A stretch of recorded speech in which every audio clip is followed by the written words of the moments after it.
जैसे जैसे डिलीवरी की डेट नजदीक आती है, टेंशन बढ़ जाती है कि बच्चे ने सर नीचे किया या नहीं किया। जब तक बच्चा सर नीचे नहीं करता है, नॉर्मल डिलीवरी में दिक्कत आती है।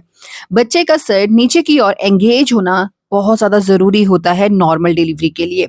बच्चा सर नीचे कर चुका है तो जल्दी से आपको पेन्स आते हैं और नॉर्मल डिलीवरी हो जाती है। लेकिन महिलाओं के मन में डाउट रहता है कि हम कैसे जानें कि बच्चा सर नीचे कर चुका है। वैसे तो अल्ट्रासाउंड सबसे सही तरीका है जिससे हम कंफर्म हो जाते हैं कि बच्चे का सर नीचे आया है।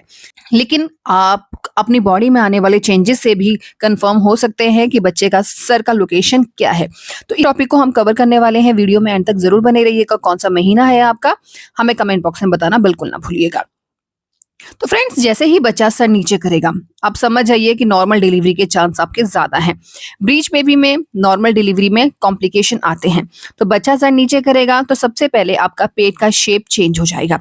जहां पेट पहले आपको उठा हुआ और गोला सा नजर आता था, अब वहीं आप पेट नीचे की ओर लटका हुआ आपको नजर आएगा। चेस्ट में आपको भारीपन पहले महसूस होता था, वो भारीपन अब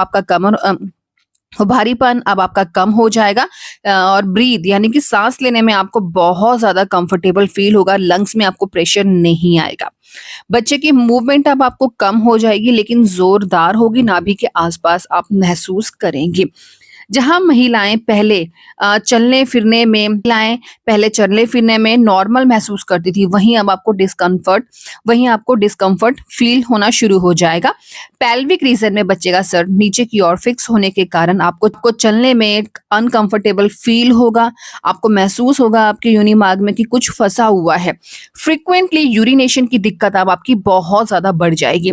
आपको सेंसेशन बहुत ज्यादा होगी क्योंकि बच्चे का प्रॉपर भार नीचे की ओर आने के कारण पेशाब की थैली पर आपको प्रेशर आएगा और पेशाब आपका ज्यादा निकलेगा, जो कि नॉर्मल होता है।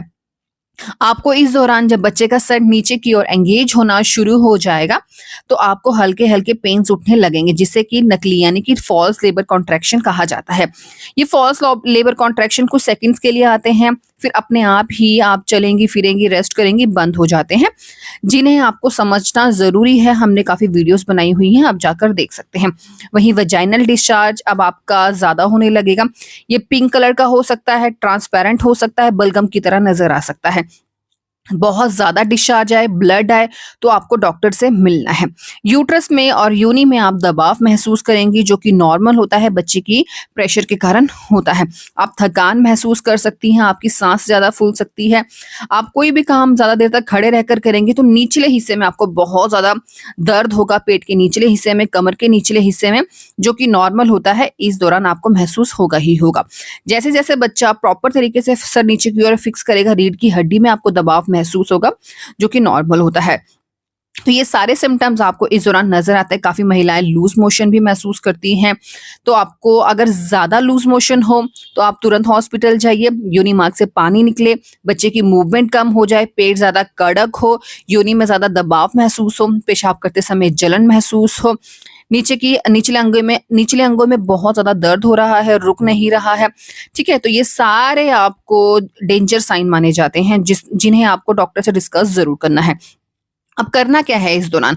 तो करना आपको ये है, आपको एक्टिव रहना है, पानी का इंटेक बढ़ा देना है, लाइट खाना खाना है जिससे कि बच्चे के लिए अंदर जगह बनी रहे, कब्ज ना हो, टेंशन फ्री आपको रहना है। और मोस्ट इम्पॉर्टेंट, आपको इस दौरान अपना हॉस्पिटल बैग रेडी कर लेना है, जिससे कि जैसे ही आप हॉस्पिटल जाएं आपको बिल्कुल भी समस्या ना आए।